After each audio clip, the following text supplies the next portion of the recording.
Hello and welcome to VLearn Virtual Learning Network. This is session number 2 of Business Communications, Types and Channels of Communication. Topics to be covered in this session are types of communication, verbal communication, non-verbal communication, classification of communication channels, criteria for selection of communication channels, and comparison of oral and unwritten channels. So we'll start with types of communication. Broadly, communication may be divided into two areas, verbal and non-verbal communication.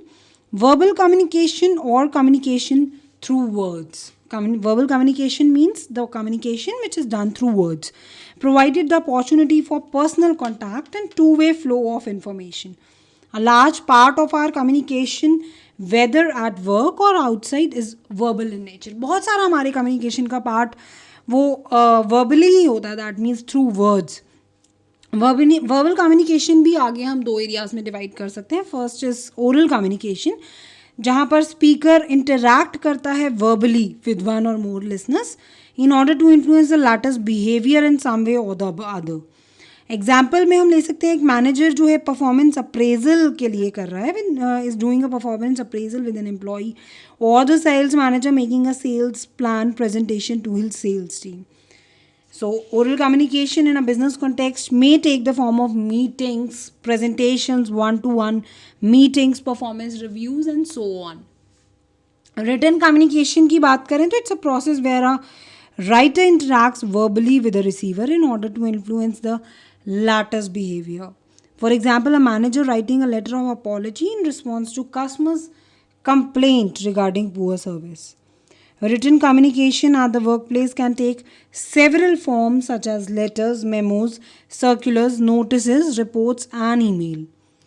Non-verbal communication की बात करें तो इसमें gestures, facial expressions, tone of voice, that is यहाँ पर words का use नहीं होगा, and it refers to any way of conveying message without the use of verbal language. That is, हम वहाँ पे words use नहीं करेंगे, like the game of Damshiraj is a perfect example है. हम वहाँ पर words का use नहीं करते हैं, सिर्फ gestures, facial expressions के थ्रू हम बात को express करने की कोशिश करते हैं. Non-verbal communication is generally unintentional, unlike verbal communication. All of us tend to communicate silently and unknowingly, send signals and messages what we do apart from what we say. Gestures, facial expressions, postures, the way we dress are all part of non-verbal communication. Non-verbal communication बहुत ही impactful रहता है because it is always have greater impact than verbal communication, क्योंकि verbal communication में हम ये जो बोलते हैं और वो किस तरीके से बोलते हैं वो ज़्यादा हमेशा important रहता है, since how you say something is always more important than what you say. Although non-verbal communication can affect both our personal and business relationships, it is particularly important in the workplace.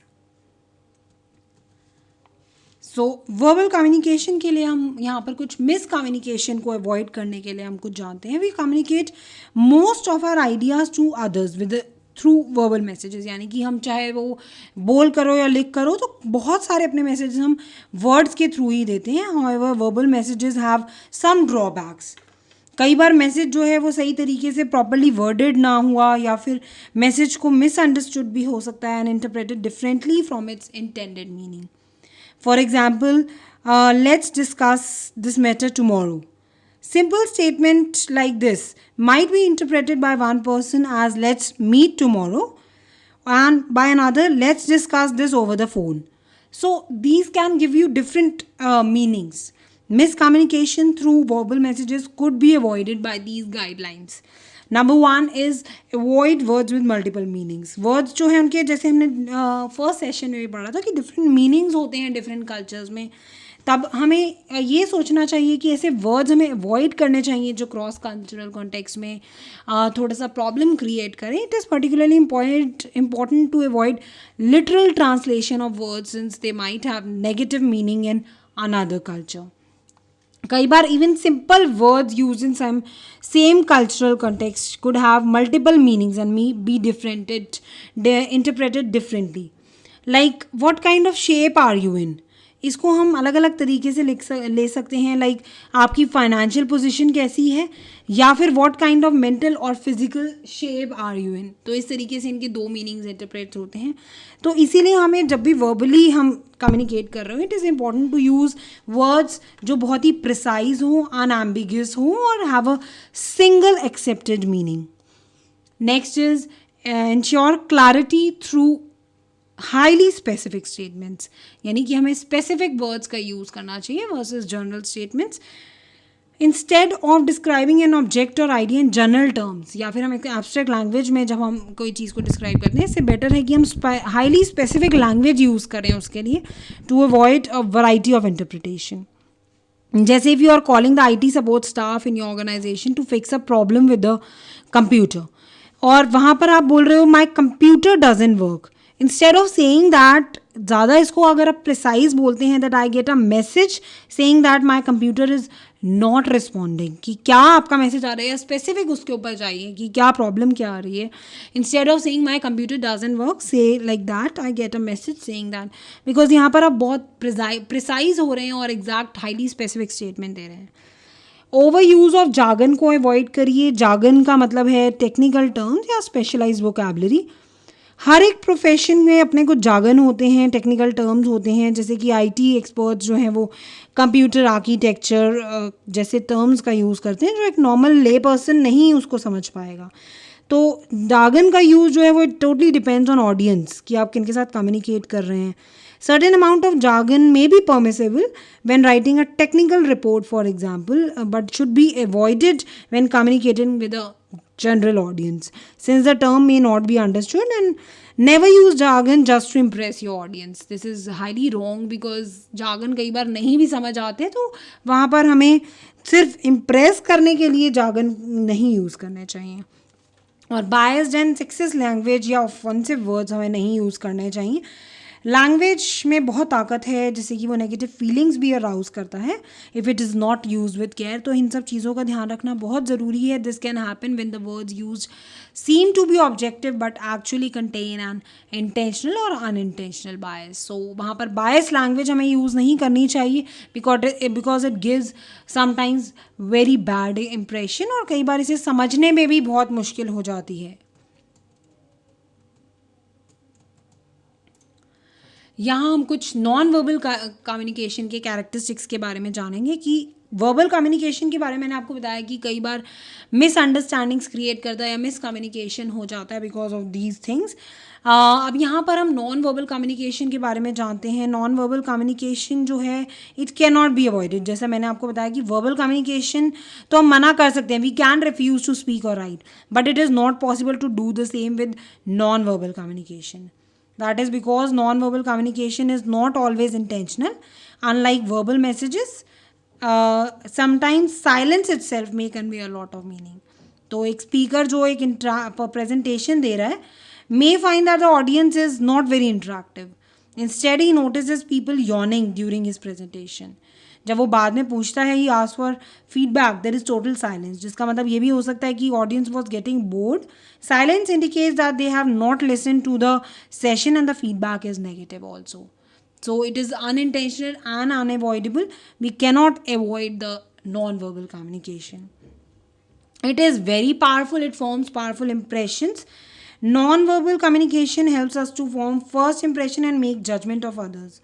First impression generally tend to be lasting impressions.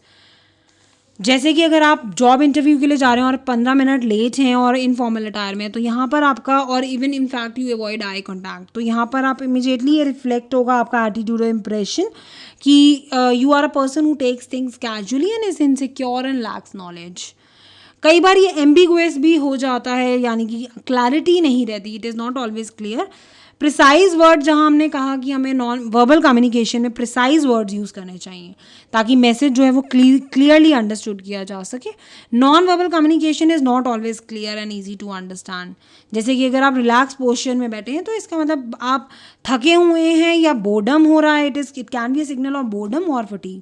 वहीं अगर आप eye contact avoid कर रहे हैं तो it means either you are nervous or guilty of something. तो this is where we can say it is not possible to accurately understand the message conveyed by non-verbal behavior. It cannot express all the message all the time.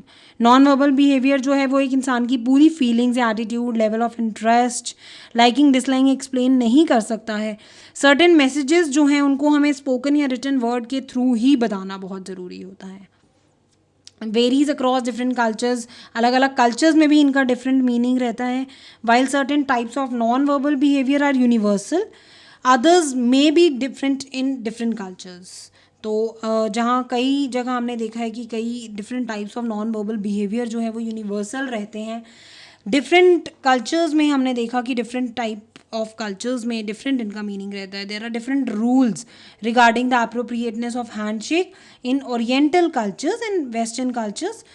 Generally oriental cultures में देखें like India, किसी भी तरीके का physical contact जो है वो common नहीं है और इसको हम as it is being sometimes interpreted as being intimate. वहीं बहुत ही एक्सेप्टेड रहता है ये इन वेस्टर्न कंट्रीज़. वहीं एक नॉड ऑफ द हेड, कई बार it means yes in some cultures and sometimes no in other cultures. In this age of business communication across cultures, it is important for you to understand these differences. आज business communication में इतना ज़्यादा जहाँ पर competition है cultures में, तो हमें बहुत ज़रूरी है कि इन डिफरेंसेस को समझना चाहिए, specially when you are doing business overseas. Failure to do this could lead to costly blunders also. तो हमें इन ब्लंडर्स से बचने के लिए इन सब चीज़ों का ध्यान रखना बहुत ज़रूरी है कि हम कुछ ये जो नॉन वर्बल मैसेजेस जो हैं इनके में क्या डिफरेंसेस रहते हैं. It is very important for us to understand these differences, specially when we are working overseas, because it can lead to costly blunders also. So in this session we have understood that actually communication process needs different channels or medium of communication. ये हमने पहले भी पढ़ा कि अगर हम wrong channel का use करते हैं तो कम्युनिकेशन फेलियर हो जाता है. तो इसका मतलब हमारा मीडियम भी बिल्कुल परफेक्ट होना चाहिए, चाहे वो वर्बल हो चाहे नॉन वर्बल हो. This means that the choice of channel itself can speak volumes without a written or spoken message. तो हम ये कह सकते हैं कि चॉइस ऑफ चैनल ही बहुत कुछ कह देता है, चाहे हम रिटन या स्पोकन मैसेजेस का उसमें यूज़ करें या ना करें. For example, advertising a product in an exclusive magazine conveys the message that the product is of high quality. आप जानते हैं कि अगर एक प्रोडक्ट बहुत ही एक्सक्लूसिव मैगजीन, कॉर्पोरेट मैगजीन में अगर प्लेस किया है तो इसका मतलब ऑलरेडी क्लियर हो जाता है. बिना रिटन मैसेज को या उसके स्पोकन मैसेज को पढ़े हम ये समझ जाएंगे कि प्रोडक्ट एक हाई क्वालिटी प्रोडक्ट है ये प्रोडक्ट, बिकॉज यहाँ पर मैसेज क्लियर हो जाता है कि if it is placed in exclusive magazine it conveys the message that the product is of high quality. Given this importance, we have studied about different channels of communication. We have also discussed about the advantages and disadvantages. We'll classify the different types of non-verbal communication, that is body language, tone of voice, physical environment, meaning attached to time, personal space or distance, tone of meaning attach to time, physical environment. इनके बारे में हम जो different types of non verbal communication है, जैसा मैंने आपको बताया कि बहुत इंपॉर्टेंट रहते हैं. हमने ये भी देखा है कि how non verbal communication plays important role in business communication. कितना इंपॉर्टेंट रोल प्ले करते हैं ये. Given its importance and understanding of different types of non verbal communication is essential. There is a common misconception that non-verbal communication is synonymous with body language and includes our body language. एक misconception है कि non-verbal communication जो है हमारी body language ही होती है. सिर्फ नहीं, body language के साथ साथ हमारा distance हम कितना maintain करते हैं एक दूसरे के साथ, जो या हमारी tone of voice या time के साथ attach, meaning physical environment, ये सब चीज़ें हम non-verbal communication में include करते हैं. The fact is that it is a very vast area which has been widely researched and includes several aspects. जैसे कि मैंने आपको बताया अभी, body language, personal space and distance, meaning attached to time, tone of voice, physical environment, जिनकी कुछ corresponding communication terminology भी हमने बनाई है, but we'll discuss them in the next part of this session number 2. That's all for this session. By now we have discussed about the different channels of types of communication, जिसमें हमने देखा कि verbal communication जो है वो communication through words है, जिसमें हमने oral communication that is where a speaker interacts verbally with one और मोर लिसनर्स, और रिटन कम्युनिकेशन जिसमें एक process where a writer interacts verbally with a receiver. और नॉन वर्बल कम्युनिकेशन के बारे में पढ़ा, जहाँ पे it is some way of conveying message without the use of non verbal without the use of verbal language, जिसमें मैंने आपको बताया कि डम शराज जैसी जो गेम है वो इट्स अ परफेक्ट एग्जाम्पल, क्योंकि इसमें हम जेस्चर्स, फेशियल एक्सप्रेशंस, पोस्चर्स और इन सब के द्वारा हम अपनी बात को समझाते हैं। तो यहाँ पर भी वही मतलब है नॉन वर्बल कम्युनिकेशन का। We'll study more about non verbal communication and different channels of communication, but in the next part of this session, and how to select the appropriate channel. That's all for this session by now. Thank you. Thanks a lot. Happy learning. We learning.